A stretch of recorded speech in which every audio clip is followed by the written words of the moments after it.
I want you to understand that who I am now is not who I was 2.5 minutes ago.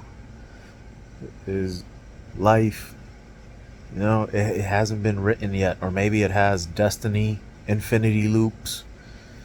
That's wild.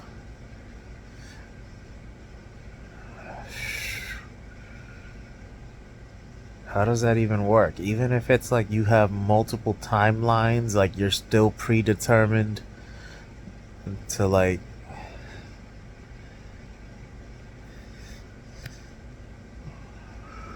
But if you have multiple timelines and you're still just gonna end up like you're gonna go left but still end up going.